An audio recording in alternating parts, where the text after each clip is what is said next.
Loading, loading. Hello, everybody. Welcome to the Black Bear Medicine Bag Show with your host, Black Bear, aka Carlton Walker. Also with me is with my co-host Peter Estrada. Dousti ne osiosi tunaila dawodon yona kanike. Hello, family. My name's Black Bear. Let's jump. Let's jump right in. Go ahead, Peter. Hi, this is Peter Connor Estrada, and in Yaqui, that's Enepo Pedro Estrada Arpeo Estrada. Teac. Actually, Pedro is pale in Yaqui. And the greeting we have is Nelson Chaniavo Quechamalea. And also today I was going to go a little further and say Hasa Empoane, which means how are you doing? I had a joke for us today. Let me see if I can switch over and get my joke page here. The joke for you today, before we get into more serious stuff like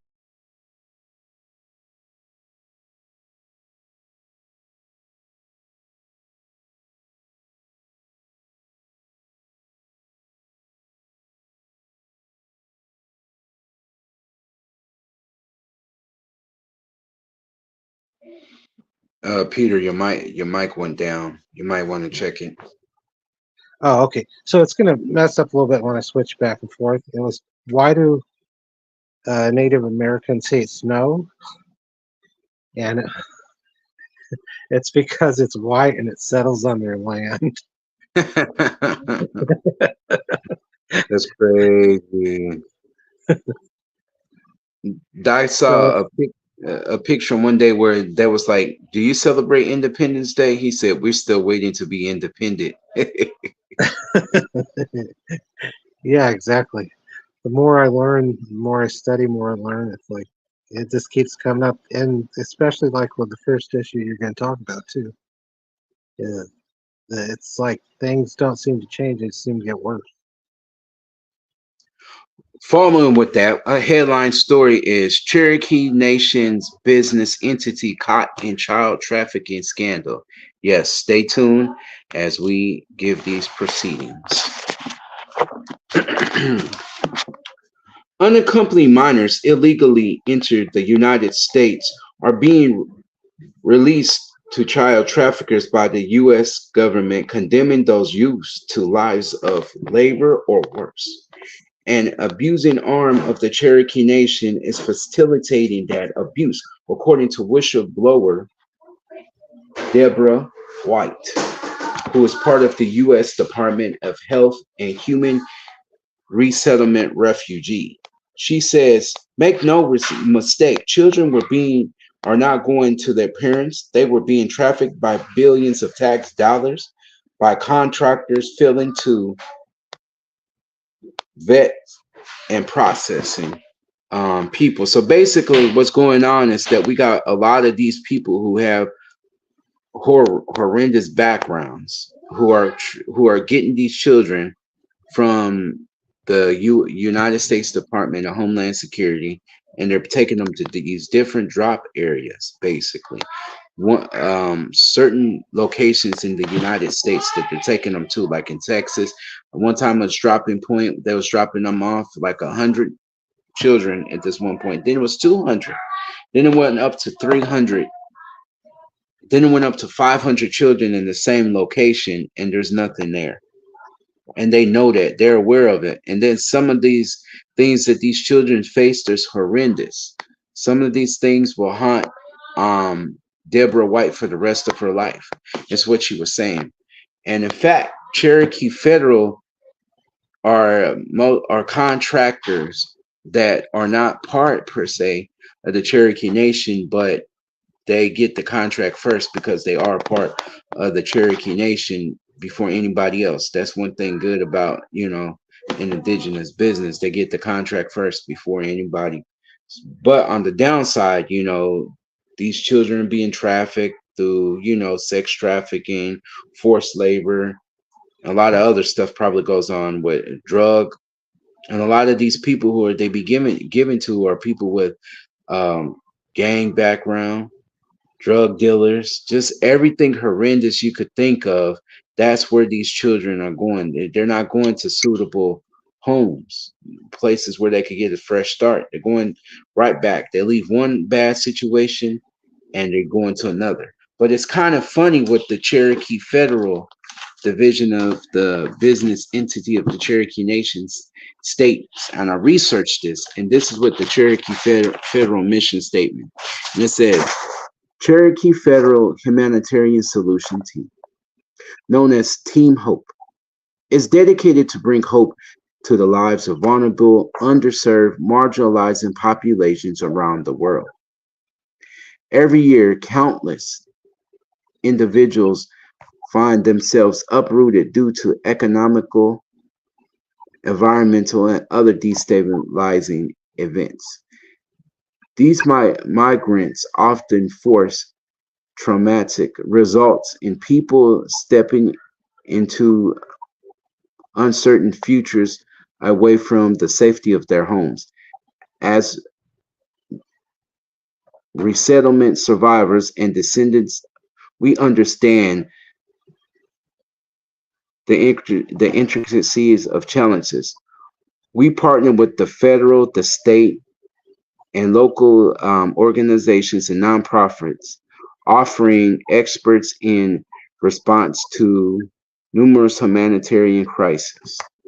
So basically, they make themselves look good in this situation, and it gets a lot of people. Because think about it, if you have maybe 500 undocumented children from Guatemala, El Salvador, Africa, that I'm hearing there's a lot of African, Haiti. What are you going to do? You need somebody to process it because you know the process for the regular people at Homeland Security is very slow. So if you can get children out and fast, that's the number one thing that they do. They're not taking case by case, taking their time. They're getting these kids out in mass numbers. One of the largest number I ever saw when I was doing my research was about 885,000 people they got sent to New York. Basically, these are undocumented children. Nobody knows what happens to them once they get in the hands of these people.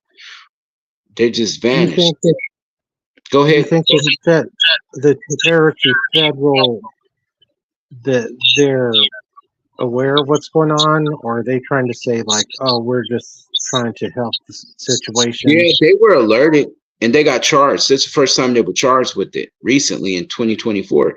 It's been going on since the immigration crisis of when they took Afghan refugees in 2023. So this is nothing new. And they made over $700 billion, and another one $705 billion of taxpayer dollars. So yes, they know where they're aware of this. Come on now, with all that money So you they're got to take. definitely complicit in the whole thing, and they've been charged. The woman you were talking about, the whistleblower, she Health and Human Services or Homeland Yes, Security? she is part of what's called the U.S. Department of Health and Human Refugee Resettlement, Okay. USDHRR, or USDHRR, HHRR. Yeah, I think it was kind of obvious during COVID when they started flying all these kids all over the place in airplanes, and nobody knew where they're going. And then they'd be staying in hotels. They had them here in Phoenix in hotels, and Mm-hmm. you knew they were doing making some money off of it because they're not going to put them in some of the nice places they did temporarily just for a night or two Mm-hmm. before they would fly them somewhere else in the middle of the night. And I Right, think a right. lot of people were kind of probably had a inkling at least of what's going on. But these are also immigrants from could be any country anybody crossing the border, Mm-hmm. Anywhere, or because people even don't people like realize Mexico is a big crossing border for everybody. Everybody knows the US Mexico border is open. So people from China, Russia, anywhere. that we could that they have a problem, they coming in through Mexico. That's the easiest way because they know not everybody's going to get caught. And even in this one movie, I seen people from China come through there, for their trafficking. The Chinese traffic a lot of women over here for sex and drug traffic. The Oh yeah, I saw an triads. article the other day. They showed a picture where they caught some Chinese immigrants, I believe somewhere in Texas, coming over. Right. Even still, and further back, I remember other articles about where they had them just lined up. And they're like, obviously these aren't Mexicans. Kind Right. of ties Especially if into you the especially if one you say, article. go Go ahead. ahead. I was gonna say, Yeah, especially if you're like ni hao and they respond instead of saying hola, right? And that's hello in Mandarin Chinese. But there's thousands of dialects. Now let's back what you were saying before I cut you off. Go ahead. Oh, I was just gonna say that one article that I was looking at tonight for the show that we're gonna talk a little bit about voting later. The Mm-hmm. girl was from the Yoemi Oldham tribe, the Mm-hmm. border tribe, which is Yaqui and Tono Oldham mixed Mm-hmm. people, and I think she was from ASU and talking about voting, and there was a whole long article. I did get some of the stuff she was saying was a lot of people just assume, like they'll tell her, like, "Oh, you're just Mexican. You're not Native American, or you're not Mexican indigenous. You're just a Mexican." And Mm-hmm. they had a conference. She was one of the ones that happened to get some of the info on, and that there's a group and they're meeting together, and just trying to explain some of that. But like you're saying, with all the trafficking too, it's all going to get blurred more and more. Right. Uh, Right. Like a lot of people forget before we even had the title Mexican, we always were indigenous people. Mexican people know that now, but it's easier to say I'm Mexican to go with the economic thing, because if you say that you're indigenous and you don't belong to a federally recognized or state tribe, then you kind of marginalize an individual. Most Mexicans, we would be marginalized because if we're not enrolled, we're left in the open. So we have to pick something that has value to it currently, if that makes sense. You have to have something. yeah, and like she said, I believe they call them said Olam, but it was the Hmm. Yoeme Olam, which we know Yoeme as the Yaqui people Hmm. from our own backgrounds. And we know they live on the border, and you've heard about during the last administration how they tore down the sacred area there. I think we talked about that last time, and then some of the stuff goes on there. I remember an article further back too where they just uh, went in and killed a guy that lived real close to the border there, but nobody ever explained why or what was going on or if there was any crime committed. I know it Well, was tribal just police let and everybody FBI. know what border, because there's a big wide border. Which border are we Oh, talking? it was on the Oldham Reservation, Arizona and Sonora, Mexico. Okay, so And everybody pay attention. It's Arizona, Sonora. We kind of focus on the Arizona, and that's where I'm from, where Peter's ancestors from. So we share something in common, that the Arizona border is still indigenous territory, even though it's a border. A lot of native territory, it doesn't matter. Like, we don't see the border. We just see somebody put something up. We go back and forth, crossing it over thousands of years. There's no such thing. When I lived in Canada among the Mi'kmaq, they say border was made by man. There's no such thing as but border in the indigenous mindset. Because if we have to go over there, we're going to go over there. We were here before them and we'll be here after them. yeah, like what the girl stated in the article that the border crossed us. We didn't cross it. It isn't there in our minds traditionally, and usually it only comes up as an issue when the federal government decides to do something. And a lot of that, what I was mentioning, was the last administration, not the current administration. Yeah. And as far as crossing other borders, I know one of the articles I was going to bring up is the Navajo Nation. Governor um, Katie Hobbs in Arizona. She's said that they had stopped transporting the uranium on the Navajo Nation temporarily, and she helped to get that stopped because that's where you're crossing from the Navajo border into state lands. Mm-hmm. But they do not want any more running of the uranium through the tribal lands because it's obviously a really severe health effect. And they already know that because a lot of the people who worked in the uranium mines were Native American, and it made them sick from working in there. And so they've tried to put a stop to that. It's a big issue up in northeast Arizona, northwest New Mexico, the Four Corners area. And so they're just dealing with state to reservation borders, which is kind of a different issue. Like you were saying, the way we see it, it's like there is no southern Arizona border, especially if you're on the all on reservation. If you just walk across, you walk back across.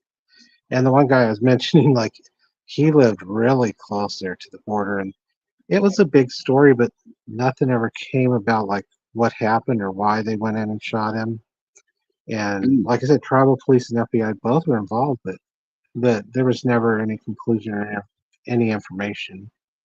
So I Mm-hmm. guess that's why also, well, one thing we're going to talk about too is voting. It's very important to vote, even in, your federal, state elections and your tribal election too. I do have an article if I can go over it. Let's see if I can go over it without losing my mic. Hang on. Okay, well, I was gonna add, as far as Kamala Harris, she's not black. She's East Indian. She stated that. Number two, I want her dealing with the indigenous population of California. Her track working with indigenous people is horrible.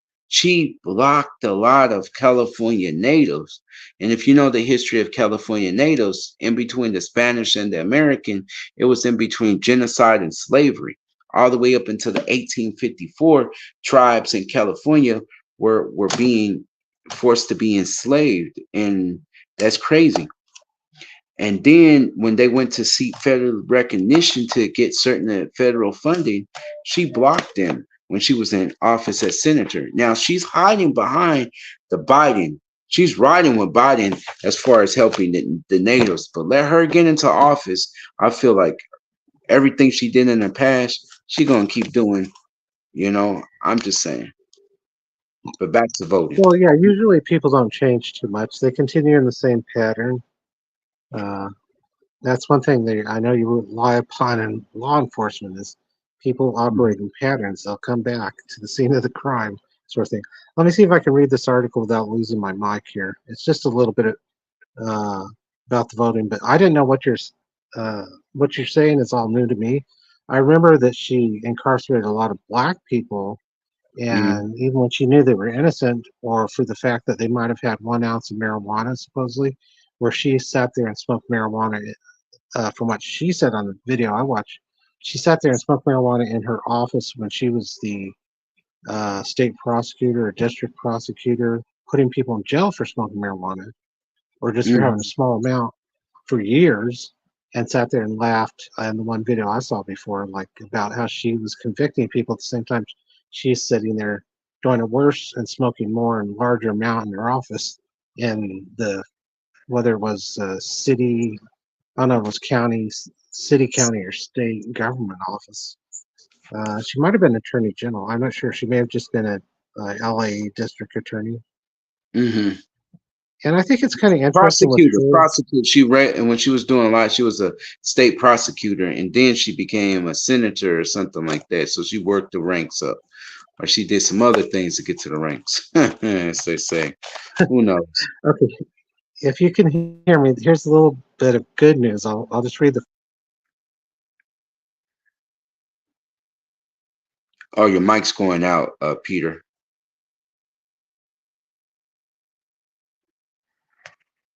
get back here. It's about Minnesota Lieutenant Governor Flanagan, which since Tim Waltz will be out, this governor, she becomes governor. She is the first and highest ranking Native American uh, in that type of position. So she's lieutenant governor. I guess she will be sworn in as governor with him going on the trail. He's the one, Tim Waltz, going on the trail with Kamala. Harris, and so that does open, something nice for her. And let's see what else it said here real quick. Uh, Oh, she was talking also about how Native American voters really played a big part in the last election. They will in this election also, and how it seems to be in the states where it's real close. That I've always heard the Hispanic vote is what either got it through or didn't get through, but she's saying that it's the Native American vote that really was making quite a bit of difference in that last election and will in the next. And I'm sure the Hispanic counts too. But, so she is Native American, and she has did some things in Minnesota already. And I read a little bit about her plan, some of the stuff she plans to do. I think she is doing something. Uh, let's see,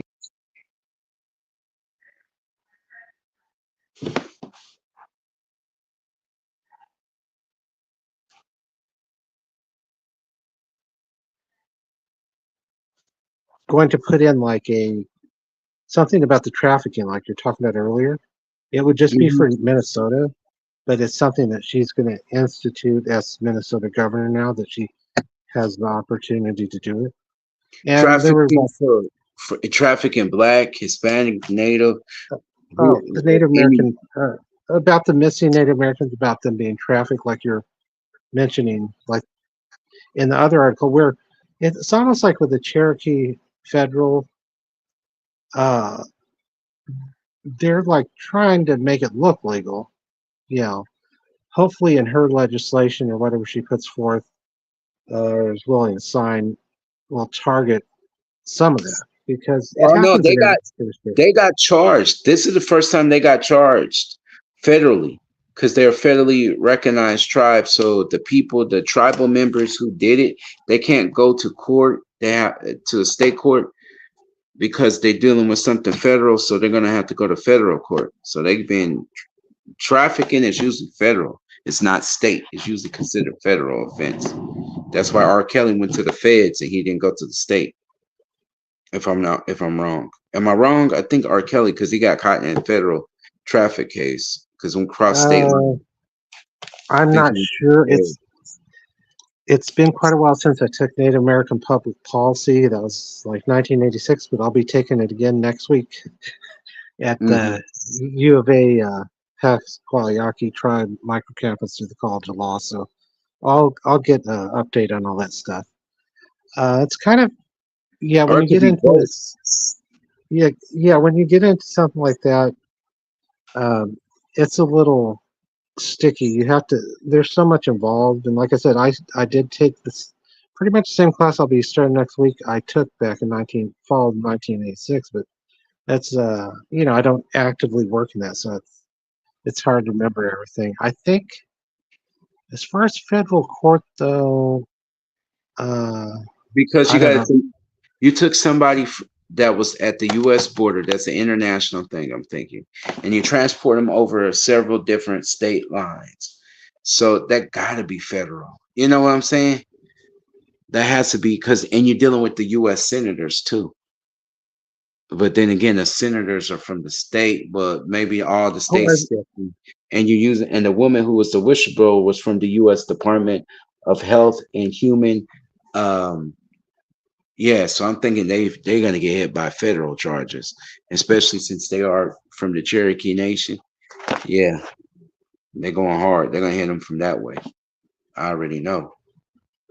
well, I'm sure it probably will be. I just don't want to say for sure because I haven't really You don't know. looked Yeah, you don't want to into. be. It might. They might knock it down to a federal like the highest level that they could do it in the state or whatever state, wherever they stopped at, they might just push it to the state court because they really don't want to deal with it.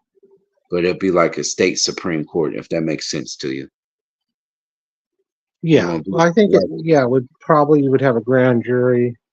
They indict them, kind of like what's happened with Trump, sort of thing. yeah, You, something like that. That you state of know, like the state of a- Texas probably, where they and got all the one up to 500 probably pushed the thing 500 and counting whatever they were holding in to process these kids. Yeah, Texas would probably get them. Yeah, it's gonna involve a lot of different courts and stuff. I'm glad they're finally doing something. Hopefully, this uh, Flanagan will also maybe be able to bring on some new stuff. I know what was mentioned in the article she was saying was Minnesota only because that's the state Well, that she's from. you know what lives in Minnesota? What Native nations are from Minnesota? If I can name some off, I will. If you wouldn't mind. You got Go ahead. you got the whole chunk in Minnesota. Parts of it. You got Anishinaabe, which is known as Ojibwe in Minnesota. You got Lakotas in Minnesota. You got several Cree nations in there's some Cree that's over there too. So there's a lot of native nations that's in Minnesota that's active on tribal land. So that's why it's very and it's very good land over there. I think that I used to think they had probably more missing people in areas like that, but where I live here in Southwest Phoenix, Levine area, I noticed there's people, just listening to the local news and radio. There's people just disappearing all the time around here. I would think Yeah. Arizona, as big as it is, as massive as it is, because we both know people could just kill somebody one place and go dump them or bury them in the desert, and they won't be found because of decomposition in the desert area. It decompositions the body quickly, and people won't know that. So there's a lot of people coming missing. On top of that, in the in the Neta Navajo territory, that's what they call it. You got I know I'm pushing the thing, but the skinwalkers that do things too on top of that and different native nations have spiritual things going on. And then on top of that, you have the military things going on. So there's a lot of unusual things going on in Arizona that people know about, heard about, and seen. So there depends on what level and what kind of predator got at them. It's a lot of things that could be out there. That's Yeah, I coming. try not to listen to the news every day because actually almost every single day it's like, oh, we found somebody in the river bottom on 51st Avenue and river bottom or Whoa. 65th Avenue and river bottom. And that's a little too close for comfort. That's within 2 miles of my house. Well, So it's that sound like cartel. Like I'm not even gonna lie. Like we had one cartel killing like that at the White River. Everybody knew that was cartel when the guy's all of his head got chopped off, his arms and his torso got. We already knew that's cartel. He didn't mess with the cartel. Yeah, when they do dropping bodies like that, that's the first thing comes in my mind. Drug. or yeah, and also there's a lot of articles too. It'll be like, oh, they found a car that was burned overnight with somebody in it. Oh And it's yeah. usually by the river bottom, and it's anywhere from 43rd Avenue to 83rd Avenue. As it's if I try not to listen every single day because it's almost every single day I will hear about somebody like that. And then even with these missing persons reports from Phoenix police, uh, Hmm. almost every day it's like here's a different 14-year-old girl that disappeared or 15-year-old girl. There was a couple even over in Guadalupe about a month ago, that disappeared. But just before that, there was one that was killed right there by Frank's school in Guadalupe.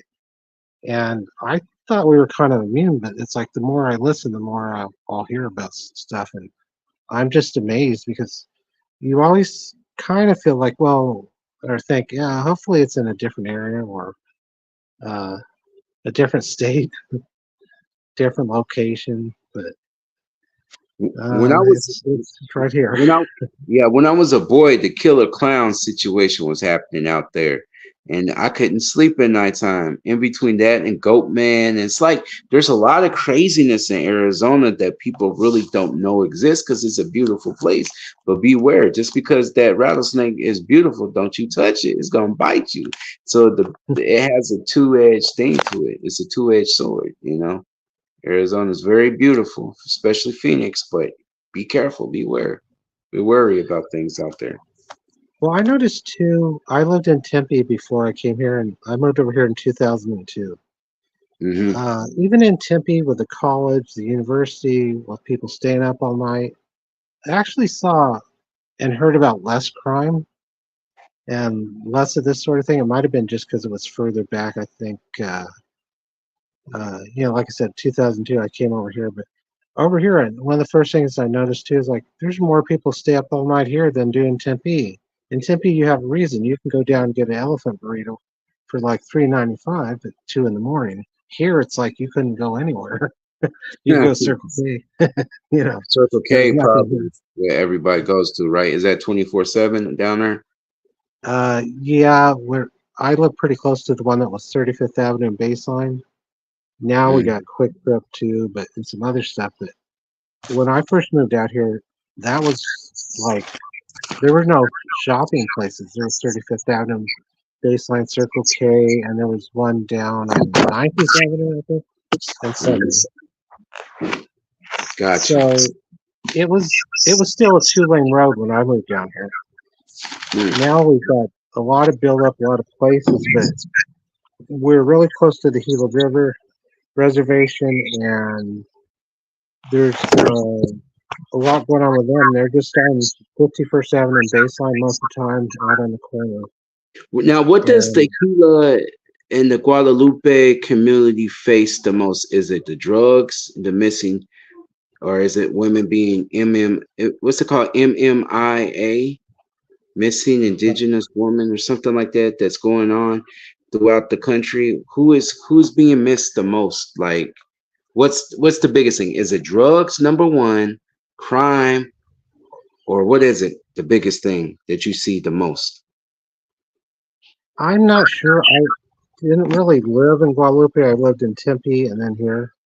I was pretty Hmm. close to Guadalupe, but I would think it's more the missing girls, because a lot of times the reason I'll see them is like they'll have the same last name as me, or they'll have a last name that I recognize from some other, you know, family member, and it's like, well, you know, even here where I live now, across from Cesar Chavez High School, Hmm. there was a girl, I think it was about a year ago now, disappeared. It's like, oh, she was a Reva. So I thought, oh, is this one of my cousins? And this is like a Hmm. 15-year-old girl. They haven't found out any evidence or anything what happened. And so that's where I live, basically across from that high school, in the neighborhood across from the high school. So Hmm. I would say here and even in Guadalupe, I would guess it's still the worst thing is, and it's not even missing women. It's usually 14 or 15-year-old girls, Mm. and it's just the amount they disappear is ridiculous. Well, to me, I'm just thinking, I'm going to take a stab at it. It sounds like there's a group of people that probably goes all the way up to the White House, right? And there's certain type of women that they're requesting so they could grow and they could groom them and they could work them to a certain age, to maybe like 25 or 30. And they throw them out on drugs or whatever. That's what it sounds like. Because if every girl comes up missing, there's a certain type that these sick men empower are wanting. It sounds like it, and they want more and more of the girls. And just like over here in the black community and black indigenous community, we have people that want our body parts, and so a lot of our young men and women are coming up missing, and body parts are missing from them a lot of times. So it's Wow. crazy. Yeah. Yeah, I think it goes all the way, like you said, it's all the way to the federal level. It's all tied in. I think a lot of it in the old days when I was young in the 70s, when you went missing, there was a good chance you're going to end up in maybe a foreign country, uh, belonging to someone who lives in a foreign country in the Middle East somewhere. But I'm not sure that that's the case now. I think the federal government is farming them out or selling them to someone else. And I guess Hmm. I'm just kind of being blatant about what you're reading earlier. I mean, that was my gut feeling and assumption all along. Is that you know somebody's making money off this, and it's not just the Cherokee. They might be the fall guys, even though they're making a ton of money. Think of What somebody they else who's working with them that has made billions. right? What it looks like it's the federal government themselves. The UF governed themselves, like these other senators and these Congress, these other people high in power that they never could be touched. Now that we know there's our own government that's the pedophiles. Just this week on Monday here in Indianapolis, a high level, high ranking sergeant who was a hero was caught with looking at child pornography. And the only reason he got caught was because he shared it with a friend or somebody who he thought, and they turned it in. Then they found out it was on his computer. So if it goes on a local level of police sergeants, think how big it, how the rabbit really goes down. It's on probably everybody that you ever know. That it's dark. Like when Trump said, "Let's clean out the swamp," he was probably targeting the pedophiles that go deep as far as his level. You know what I'm Well, I saying? That think too with him, and the problem is that he was part of that group too. That's why he knows who everyone is. Maybe he's changed. Maybe he's repented. Maybe he hasn't. But I believe that's what uh, HRC meant when she said, "If he gets in, everyone will all hang," because they were all on that, private island and on those jets and planes, and they all took part, and a lot of Hollywood too. But Mhm. that's the issue is Trump was somebody, he was an insider that, yeah, they were afraid if he got into power that and went after all them that, they wouldn't be able to fight back or wiggle their way out of it like they normally do. Mhm. And it's kind of, I guess, with the current administration, just been kind of bury your head in the sand, ignore everything you see, pretend like, you know, pictures and videos you see aren't real, even though you see the same type of stuff going on with them. And then you also, I mean, everybody's seen it on video and everybody's seen pictures. And it's not really either just, I think that's part of the problem too. People want to blame it on one party or the other. It's all, not all of them, it's most of them at the top, or maybe the old guard, we would call it, or what was the saying, like good old boys, good Yeah, old the good women old too. boys. Yeah, that we still got the good old boy system here. It's just kind of like hush hush. Nobody, we know what it really is, but they try to make it have a system. Well, if you do this so many times, well, you have to meet this criteria. But some people don't even meet the criteria that they set the time period to advance or Oh yeah, whatever. it's like the dual system of justice where the laws apply to people to a certain extent. So once you get high enough up and rich enough or in enough government power, or the law no longer applies to you. And that's kind of, we have that dichotomy and that dual system. And it's been going on for so long that, you know, it's kind of like I said, we have to ignore so much, or it's the emperor has no clothes on, but you better not say it type thing. And I'm not saying that, I'm saying it for both sides, Republican, Democrat, you know. That's kind of what's happened, I think, nationwide, federal level. Hmm. Yeah, like I think that a lot of times, like if the federal government could use you as the fall guy, especially indigenous people, uh, they'll do it. Like you could take it all the way back to the Revolutionary War when they would use tribes against tribes, or tribes to do certain things, dirty work for them. Perfect example here in the Midwest, when the British wanted to attack the Americans in the Midwest, they when they were trying to take the country back, they used the Farmen as the Shawnee, the Lenape, the Delawares, what they know, the Anishinaabe to do their dirty work. But what happened was the tribe lost it. They lost the battle, and the British ran away. The Canadian British ran away and let a famous chief in the Midwest known as Tecumseh die. So he was their fall guy, and they blamed the natives that were attacking and not the British, but it was really the British behind it. So this situation just circles back to we're going to let the natives and the native company take the fall, and we're going to say it's all their fault when it's really them that's allowing it, you know?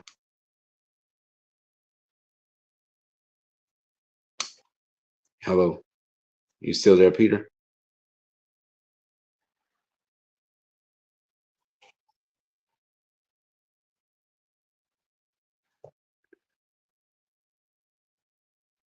Oh, I'm done, Peter. You could go ahead and jump on.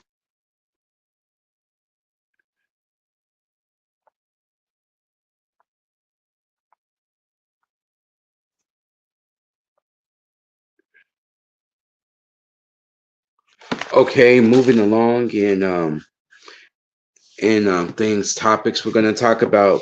This is the Black Bear Medicine Bag Show, so I'm gonna go ahead and give y'all some part three of Southwest indigenous herbal medicine that you can use. And I decided to not just use I two tribes. I'm gonna do the Apache. We're gonna do two from the Apache and one from the Hopi. They use two pollen that which used for nosebleeds that you could use with urethral bleeding problem, urinary breathing problems. Mescal was the other. That you could use it for a rash, sunburns, wounds. Also, two pollen is a hemostasis. And you could use it as well as a diuretic. It's rich in potassium, phosphorus, protein, amino acid, and vitamin C. And you can actually eat pollen, or also known as cattails. Okay, then one that the Hopis and the Navajos use is juniper tree. You could use it for cold and flu. You could use it in a urinary tract infection. You could use it in kidney stones, snake bites, diabetes, cancer. It's a digestive aid. It's a skin support. It's an anti-intoxin, anti-inflammatory, bloating, heartburn, antifungal, antiseptic, bronchitis, loss of appetite, myalgia, and sleep support. So this juniper tree, the bark, the leaves, all different, the roots are all part, or is a very powerful drug. Now, when I checked WebMD from a science, they say from a scientific it's no use. Well, I believe they don't want you to use this because they want you to use their medications and not stray away from pharmacology. So of course they would say that. But I do believe do not use in large amounts. Figure out what works for you because it could be toxic too. So you got to figure out what's the right amount. You still Is there, willow Peter? bark?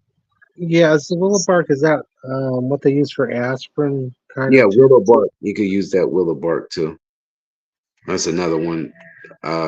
Wherever there's willow trees, and I guess there's willow trees throughout the country. So if you can find willow and learn how to do that, there's different processes. One day, as the time goes on, I would love to try different indigenous teas. If you saw the last tea that I did was pine needle tea, and everybody was sick in my house and I took that and it's high in vitamin C and didn't get sick with what everybody else had. So I highly recommend for my own use over the years. I've used it during COVID. I've used it in my house. Pine needle tea is 100% works. It's high levels of vitamin A, vitamin C, and a strong cancer fighting agent, antioxidant for pine needle tea. But juniper is another one that is very powerful. But take your time, take in small doses. Now back to you, Peter. What would you like to add? Oh, and I was remembering milk thistle. I'm not sure. Is that a tree? I think Milk that thistle. is I'm gonna have to milk. look that up. Okay, yeah, maybe for next time because I remember taking that for a while. I don't Milk remember what all for, but it milk might have been for stomach. I don't know. thistle. Okay, yeah. So yeah, everybody, I would say, with this juniper tree, really take it in small amounts. Look up as much as you can because when I did my research, I did see that it's good for all of these things, but I guess more research has to be used. Because if anything, it's probably very powerful. If it's used for cancer, diabetes, it's powerful. Snake bites, it has to be powerful. And this is things that was done for thousands of years by natives of the Southwest. So this has been your medicine bag information. Is there anything else you want to bring up that's going on in the Southwest as far as indigenous people current this week, this month? As far as any Uh, powwows, any I gatherings, want any to ceremonies? I want to just say like the pine needle tea. What are the precautions with that too? With pine needle, isn't that kind of strong? The way I make it, I use water. I use yeah, just I would say just know the right type of pine needle. That's the right thing. Don't use the there's certain types that you wouldn't use. I'm gonna have to show what types you use and whatnot, but the regular pine needles is all right, but you have to know which one to use. You wouldn't use like the one with the acorns. You wouldn't use the one with the acorns. The ones with the acorns is powerful. Don't use that one. But the ones that doesn't have the acorns is fine. And you use wa- water with it. You know when you make the tea, a lot of water, and you strain it too.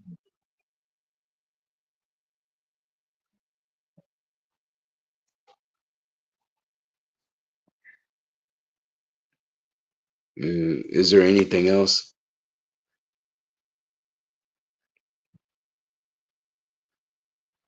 Can do a scripture for today. Hang on one second. Okay, Go. he will cover you with his.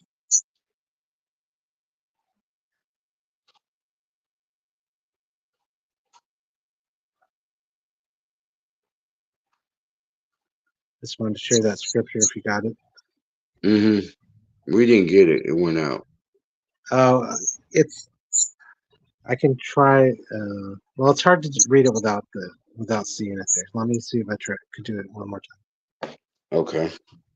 He will cover you with his feathers. He will shelter you with his wings. His faithful promises are your armor and protection. That's from Psalm 91:4. Mm.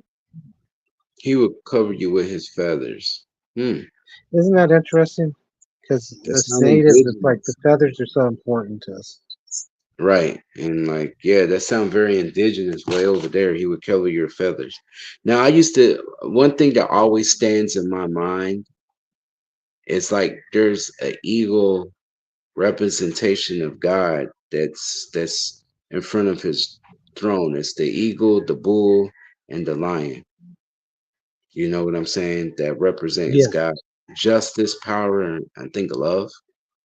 It's his attributes. And I think that's important for people to remember. Now about that he will cover you with his feathers. Maybe that represents flight protection, you know? Well, I heard one message one time. This uh, minister was saying he was talking about there was a fire like and on some land and a farm and a barn and stuff, and then when the farmer went and he was checking things out and everything was really burned and there was a hen there and she had basically burnt to death, so he like kicked the hen over because she was totally burned to death, but then there were little chicks under there that were still alive. And this minister was explaining that this is a true story and that God protects us under his wings, under his feathers. And if he can protect us as well as that hen did, protecting her chicks through a major fire that took out a farm and a barn and everything else, then we're in pretty good shape.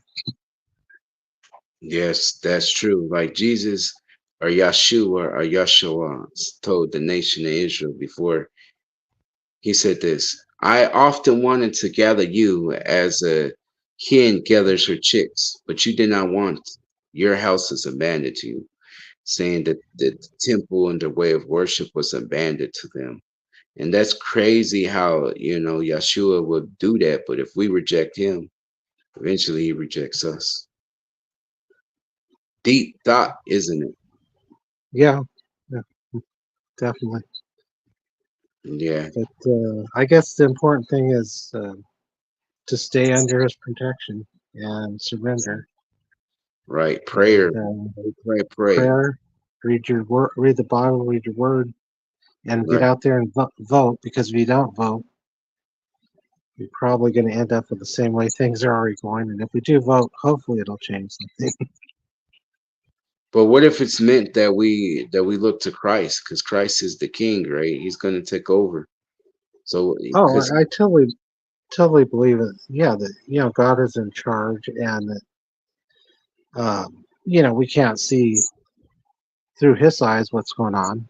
Even this past week, I've been quite, uh, you know, having a lot of anxiety and irritable.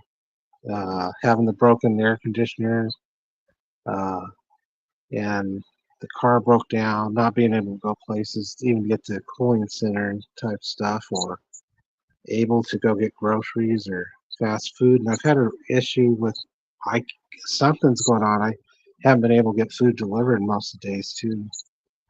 So I was kind of like, getting a little anxious there with God too. Like, hey, what are you doing? It's like I am in this, like not able to, uh, you know, get anywhere or get things done or get food and kind of add a lot of the resources. And we did get food delivered a couple times previously, but I was kind of getting angry, and it's like, well, I don't see it through his eyes. I don't see what's all's going on or what we look at it through our eyes, and it's frustrating. But I got up this morning, prayed first, and trust him and let him take care of it, because I realized, when I was praying, it's like, I don't see what he sees. So he sees a different picture, a bigger picture. And on the one hand, it's like he will provide and he won't let me down. I can't say I starved or anything. Uh, it's just frustrating when the AC comes on, but I think it just needs Freon or something. But it mm-hmm, keeps the house at about 95 to 100 during the mm-hmm. hot days and the hot times of the day. So yeah, when the car was still running, then we would go down to a cooling center or go somewhere to eat or something. But then that broke down, Oh, and yesterday, as I was telling you, yesterday I think I got up Thursday morning. And I had coffee, and it was so hot. I'm like, I'm not going to cook anything. I could have made toast with butter or bagel with butter, some jelly, but it was so hot I just forget it. So I ended up last night. I was just at the point where like, oh, I haven't ate. All I've had is coffee today, but and then you were trying to get a hold of me, and it's like I passed out. Yeah, because it mm-hmm. was just so hot in the house So, and stuff. Uh, mm-hmm. But so I do it's appreciate tough. your efforts though, like, making this show and linking up with you, this is a great thing because, a lot of people ain't on this wavelength that we are on. And I hope just to make it greater. Like, I would love to have every native nation from Arizona. What's about 14 or 13 different native nations? I think for Arizona there's 22 now. Okay, so I There's would love to have. 574 nationwide. Yeah, I would love to have 22 different people representing every native nation out here because this is a platform where they could come on, they could talk. And I'm out here on Facebook. I'm pioneering. You're part of a pioneering something new that a lot of native people don't do. And I'm trying to change it up. You know what I'm saying? Like anybody ever interested, if you got a business, you got something you're trying to promote, it's open. This is an open platform that I see a lot of native people don't have the opportunity, even though they're the first, they the last in here. But in the kingdom, it said the ones that are the last shall be the first. So remember that. But I'm about to end the show. I want to thank everybody for coming. Thank you, Peter, for co-hosting on a Friday night. But you could be doing Well, thank something you for else. having me. I appreciate you. And Remember, hopefully, it's not legal advice. We're not lawyers. It's not medical advice. We're not doctors. no, we're Just a not little, doctors. Yeah, just to free us up from anything. Research your medicine. You know what I'm saying, and we'll go from there. But it yeah, definitely go back to the earth. That's what we were talking about. And the other thing was go back to the earth and do that. Do that definitely. You want to do that, and don't ever stop fighting for what's right. Don't give in to the bad. Fight for what's right. All right. Thank you, Peter. Have a good night. thank you.